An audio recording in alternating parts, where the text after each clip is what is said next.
Welcome to Petrol Lounge. Today we're presenting the Ford RS200. This car is significant because it played a big role in the end of Group B rally.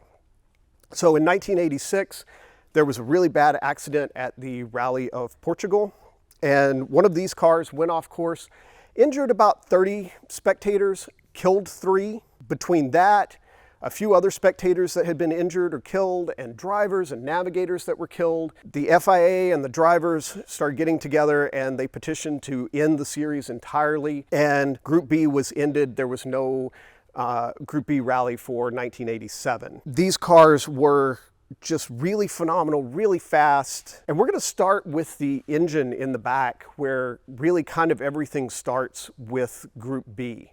So let's go ahead and open the engine bay back here. There's a few things back here that are specifically for the Group B rally spec. You're gonna see this big full-size spare back here. The rally cars of the time were required to carry a spare, not that the driver was ever going to change it on course, but that was kind of the intent. And because it has full-size spare, you also have a jack back here as well. And then this I found really interesting. You have this extra set of taillights back here, and you have a little switch that when the clamshell is closed, this switch actually gets pushed down and these taillights are deactivated. Another thing we're looking at back here is there's no external hatch on this. To actually fill up the fuel, you've got to lift up the whole rear clamshell, which if you're rally racing, that's not such a big deal. You're gonna have the clamshell open anyway, you're gonna be doing work on the engine, you're gonna be changing tires. But if you're using this as a regular car, every time you come to the gas station, you have to do this whole operation of getting to the fuel.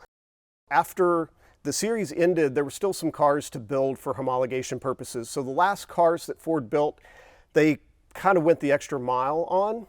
Originally, this car had a 1.8 liter engine.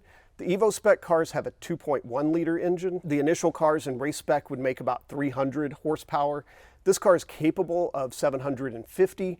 Currently, it's making about 600 horsepower as it sits. To get 750 horsepower out of a 2.1 liter engine, you have to have this massive turbocharger back here. It is an old school 1980s turbo, so it takes a long time to spool up. It's big, it's got a lot of rotational mass in it, and if you don't keep the engine on boil, you're just not gonna get the performance out of it. And what ends up with this car is it doesn't want to do anything slow. Like when we're moving it in the garage, when we're doing things around here with it, it just fights you the whole time. It's telling you, this is not what I was built for. I don't want to do it. But if you get on this car and I hate to say, if you just mistreat it, that's when this car responds. It comes alive and it tells you, hey, this is what I was meant to do. Let's go do the thing. One of the things you're going to notice back here is this 4-shock suspension setup, which is really unusual. This is a car that was designed to be jumped. And at the same time, you had a car that had to jump, had to go on tarmac. You had a lot of different kind of conditions that this car would be driving in. So you needed to keep the body roll down, but at the same time, you had to have a suspension that was compliant enough that when you jumped 2, 3, 4 feet in the air, the car could land and keep going. So I imagine that this is why you see 2 different spring rates here, is that one is to keep the body roll down, and the other is to absorb those really, really big shocks from when you get the car airborne and then it comes crashing back down to earth. Moving to the front of this car, sometimes you'll see the big rally lights on the front. That wasn't always equipped on these. Sometimes it was. This didn't have them equipped, but you could use these rally lights in the front, and they did come standard on the car and were intended to be enough that you could use them in all the rally racing that you needed to do. It's just some drivers preferred additional lighting, and they would add that for particular races. Opening the front trunk of this car is a little weird. The lever is really hard to find. It's not where you expect. It's actually under the steering wheel. It looks like you're gonna change the tilt of the steering wheel, but actually you pull that and it unlatches the trunk here. And again, we're greeted with this. This is a race car. This is a custom built chassis for this race car. You see a lot of hand welds. This is nothing you would ever see on a production car. We're greeted with this 4-shock suspension, again, replicating what we saw in the rear end. And there's kind of a front trunk here, but really it's not anything you would ever put anything in. There's not a whole lot more up front. It's pretty empty. You've got your battery up front, you've got a couple of fluids, but really everything great is in the back of the car. This was kind of part of your crash structure, and because it's Group B Rally, we do expect these cars to be crashed at some point.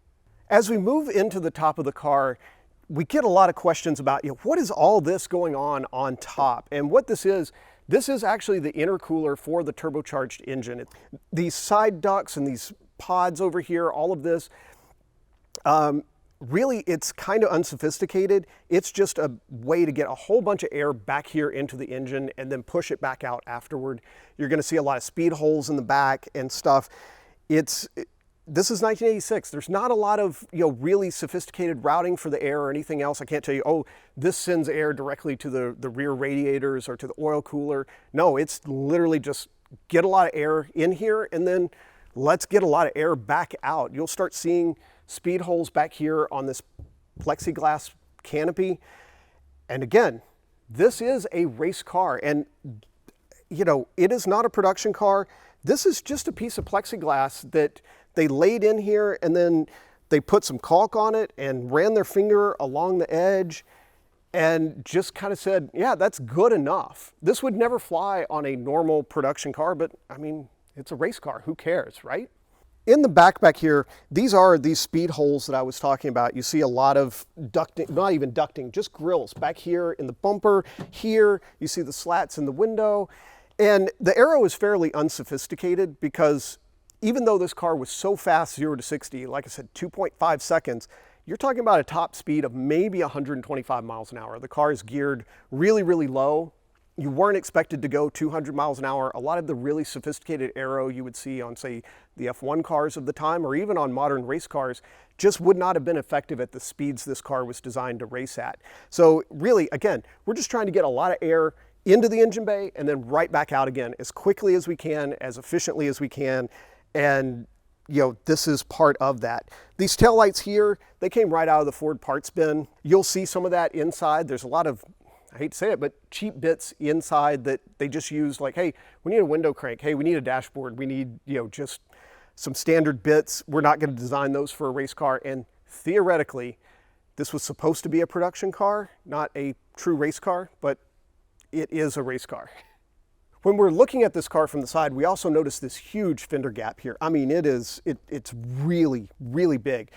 This car is currently in the off-road configuration. If you had looked closely at the shocks, you could see that they are adjustable. You could change the ride height on this car, but this car was designed to be jumped and driven off-road. So this was one of the configurations that you would need when you were driving rally, and you need this kind of compliance to soften up those jumps and the bumps and everything else that you're going to experience on the rally course. When you sit down in this car, one of the first things you really notice is this unusual gear shift configuration over here. And everyone always asks about it because it's really noticeable. You got the red-handled shift lever here. And this is a normal, traditional, 5-speed manual transmission with reverse. But what is this? And this is only found on the Evo version. It's not found on the original RS200. And what it is it's a gear shift lever for the differential. And most people think, oh, okay, it's like a 4-wheel drive off-road vehicle. You have 4 low, 4 high, 2-wheel drive high, kind of, but not exactly. It's a 3-position lever, and in the forwardmost position, you have a viscous slip differentials, front, rear, and center. So this is kind of your limited slip all the way through the drivetrain. If you put it in the middle, that is a locked differential in all 3 positions. And then if you move it all the way to the back, it locks the rear differential and decouples the front wheels from the power. So you end up with a locked rear differential and rear wheel drive in this configuration. And you can manually select that on the fly at any time while you're driving the car. The center console here, right out of a Ford production car, it's pretty traditional. You do have a lot of switches down here. People wonder what those are. All of these over here on this side, they're just dummy switches. They don't do anything. You could have, if you bought this car, you could outfit additional lights or something to activate off these switches. These over here are exterior lighting switches. And they're just exactly what you think they are. They're big and meaty, so that, you know, if you're racing this car, you can just reach over quickly and flip them down or flip them off again. This is your whole climate control system over here. There's no air conditioning in this car. It is literally, do I want it cooler? Do I want it hotter? How fast do I want the fan to go? Not a whole lot of configuration on that. You have your gauge cluster up here. These are the auxiliary gauges. You'll see that you have fuel. You also have fuel pressure. That's kind of an unusual one to see. You have the volts on the battery, and then you have your boost gauge, which is kind of weird that it's all the way over here, but that is where the boost gauge is for the turbocharger. Looking at the gauge cluster here, it's pretty simple. It's laid out really for legibility purposes. You've got a couple of warning lights here, and they're the big ones, you know, for low oil pressure, you know, battery isn't working, alternator isn't working, those kind of things. Oddly enough, you have directional turn signal indicator in here. Front and center is your tachometer, which is exactly where you'd want it in a race car. That's what you're primarily concerned with as you're racing. You have a small speedometer off to the side, and then you've got over here your oil pressure, which of course is vitally important, and your water temperature. Again, something you really, you know, all this is stuff you're going to be monitoring real time as you're racing, and you want to be able to have that right here in front of the driver, and it's there. But there's nothing extra. There's nothing much superfluous here other than this is what the driver needs to know. This is what the driver needs to see. Here it is. I really have to talk about the owner's manual here. It's one of my favorite parts of the car. It's really unusual. It's this big leather-bound book, and it's as much a shop manual as it is an actual real, like, owner's manual on a car. When you open it up, you notice that, you know, it's a 3-ring binder, actually 4-ring binder here. And some of it's pretty normal stuff. You flip through here and you can see, like, there's traditional, you know, control panel stuff. Here's how you manipulate the ventilation system in the car. Reads kind of like a normal owner's manual.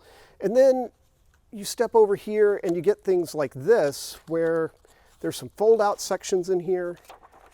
And this is a full chassis diagram of the car where you could, you know, again, I'm going to point out that this car, you expected it to be wrecked at some point in its life. And here you have the full chassis diagram so that if the car is wrecked, you can pull it back to true or basically rebuild the whole entire chassis from scratch. Really amazing stuff. There's electrical diagrams in here, all kind of troubleshooting stuff in here.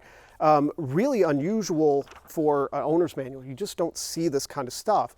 And one of my favorite parts of this manual is toward the back, there is a section that is titled Driving Tips from Jackie Stewart. So Jackie Stewart was actually involved with the production of this car, the testing of this car, and he's got some really neat notes in here about driving the car. It says anyone who buys this car will realize the specialist nature and will come to accept that while parking the car or maneuvering in tight spots at low speeds, a considerable effort is needed. And that is absolutely true. This car just does not want to do anything slow.